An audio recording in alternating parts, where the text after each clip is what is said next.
My wife said, "I'm going out tonight." I replied, "If you go, don't come back." Her voice was casual, almost too casual. "I'm going out tonight." She said it without looking at me, slipping on her earrings in the mirror, her reflection carefully avoiding mine.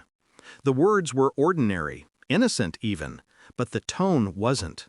The pause before them, the faint smile she tried to swallow, the sharp breath she took when she thought I wasn't watching, those betrayed her more than the words themselves. I didn't flinch. I didn't ask where. I just said, "If you go, don't come back." Her hands froze. Her earrings slipped, clattering against the dresser. She turned, eyes narrowing, scanning my face for weakness, for bluff, for anything she could twist.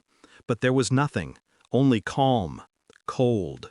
The silence stretched, thick as smoke. Then she laughed, a hollow, nervous sound, and brushed past me with a quick kiss on the cheek. "You're overreacting."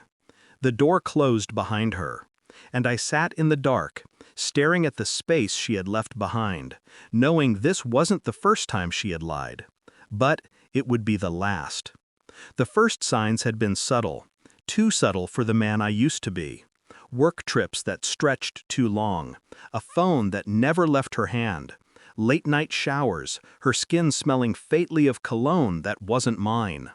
I wanted to believe it was nothing, that marriage could bend without breaking, that love could outlast doubt.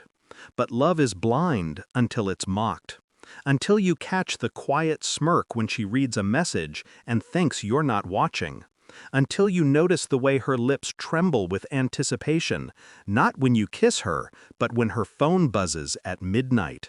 Denial is a weak man's drug. I had been addicted long enough. The night she said she was going out, the truth solidified. I didn't need her confession. I didn't need an apology. I needed proof. Not for me, for her. Because when the truth finally stood naked, stripped of excuses, there would be no coming back. I became meticulous, quiet, patient. I noted the places she claimed to be. I tracked the times she left and the hours she returned. I memorized the lies, rehearsed them in my head until I could predict them word for word. While she slept, I checked the phone bill. Numbers repeated too often to be coincidence. A man's voice I didn't recognize answering late-night calls. I followed her once, at a distance. She wasn't careful, because she thought I wasn't watching. I saw her meet him, saw the way she tilted her head, laughed too easily, touched his arm the way she hadn't touched mine in months. I didn't approach, didn't scream, didn't fight. I just memorized everything. The car he drove, the bar they favored, the hotel they thought was anonymous. The lies stacked neatly in my mind, piece by piece, until they formed something solid, something undeniable. But I still waited, because timing isn't everything. It's the only thing. The proof came in paper form, a private investigator's report, thick, precise, merciless. Photographs, timestamps, receipts. Every betrayal cataloged, every excuse stripped bare.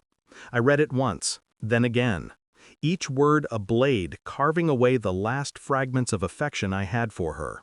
When she came home that night, humming softly, pretending normalcy, I was waiting at the kitchen table. The folder lay in front of me. She froze in the doorway, keys dangling from her fingers. "What's that?" she asked. I didn't answer. I just slid the folder toward her. Her hands shook as she opened it. Pages flipped. Her face drained of color. Her lips parted, but no words came out. Finally she whispered, "You don't understand."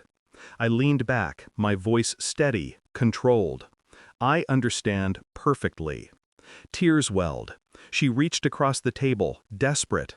"Please, it didn't mean anything. I still love you. We can fix this." I let the silence hang, my eyes locked on hers. Then I repeated the same words I had spoken before she left that night. "If you go, don't come back."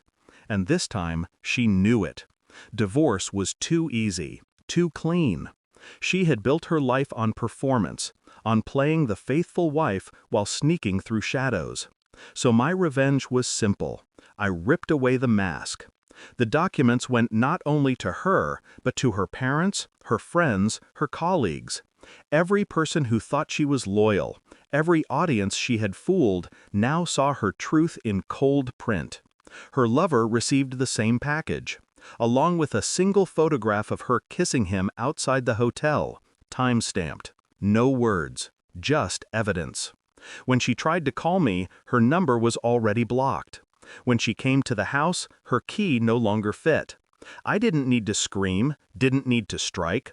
All I had to do was step aside and let the truth devour her. She was left with nothing. No marriage, no reputation, no carefully crafted lies. Only the weight of her own choices pressing down on her, heavy and inescapable. The house is quiet now. Too quiet for some, maybe, but not for me. The silence doesn't suffocate, it soothes. I walk through the rooms where her laughter once echoed, and I feel nothing. Not rage, not grief, just clarity. Betrayal doesn't destroy the betrayed, it destroys the betrayer. I didn't lose a wife, I shed a parasite. The man who once begged for answers is gone. What remains is sharper, stronger. As I pour myself a drink and watch the ice crack in the glass, I think of her words that night. I'm going out. And my reply, if you go, don't come back. She went, and she never will.